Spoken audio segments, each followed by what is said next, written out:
Victorian melodrama was a style of theater that began after the French Revolution, where France's society was very strict and rigid, and people were stuck into a status quo out of fear of being ostracized or rejected from their class or status. This meant rejecting self expression and sexuality by embracing modesty and other conservative ways. Melodrama theater helped give people a bit more freedom of expression, but also supported, influenced, and created many stereotypes at the time. Women wore long, layered dresses that covered them completely from the neck down, no matter the weather, and they were expected to be very reserved and extremely polite. Men, on the other hand, wore neat suits with coat tails and top hats, and were free to express their opinions, but they were still held to the expectation that they needed to be successful and to be respectable and well mannered.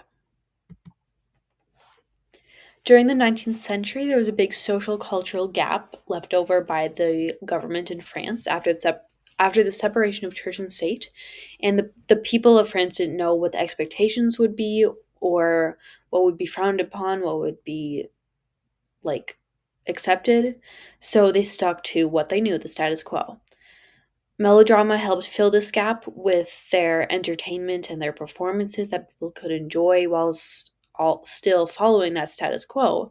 And they did that with their stock characters that represented archetypes that were present in the social society in everyday life. As it gained widespread popularity, it created a beloved style of storytelling that is still heavily used today in almost every popular story, movie, etc. that we enjoy today. Most of our favorite shows or pieces of media are inspired by Victorian melodrama.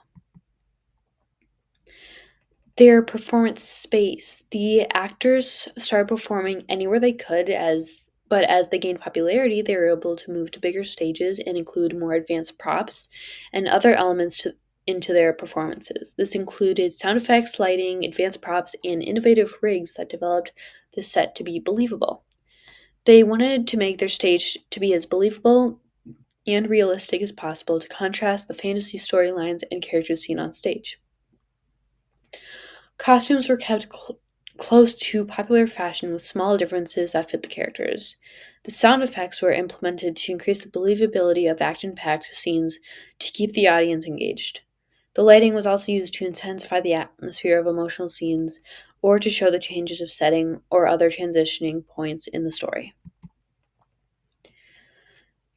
Melodrama created character archetypes or stock characters, like in other theater styles, that people could relate to or empathize with to make their performances more interesting and engaging and relatable for the audience. Some of these archetypes are the hero, who was usually middle class, had a strong moral compass, had great potential, and was meant to inspire people. And then his female version, the heroine, also middle class, often the hero's love interest, was described as being beautiful, graceful, and also vulnerable, as she was often caught up in drama between the hero and the villain. The villain was opposite of the hero and was very selfish with no moral compass. He was often upper class and was very corrupt, greedy, and would do anything to get what he wanted. Some other ones are the villain's accomplice, the faithful servant, the maidservant, and the aged parent or the guide. Their setting, again, they held their shows wherever they could until it gained more popularity and they were able to move to bigger stages like the one in this picture and incorporate more unique props into these performances. These stock character stereotypes that melodrama fueled had both positive and negative impacts on the strict status quo of their society. These new accepted styles were introduced that gave people more freedom of expression and of emotion and style, and everyone had a common interest being this theater type.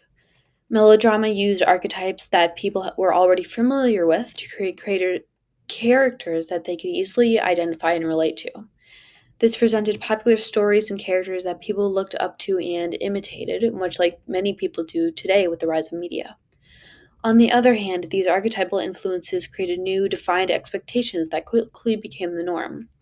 The hero archetype inspired men to strive for honor, recognition, and respect, which pushed them to higher positions and places with higher authority. The heroine was seen as being dumb and capable of being independent and was often sexualized. These powerful stereotypes influenced misconceptions of people who were expected to follow them. They became so popular and widely accepted that they became known as the norm instead of a theatrical dramatization and make believe. Instead of giving more freedom to the people, they mostly gave them a new status quo to follow that is very still evident today in our society.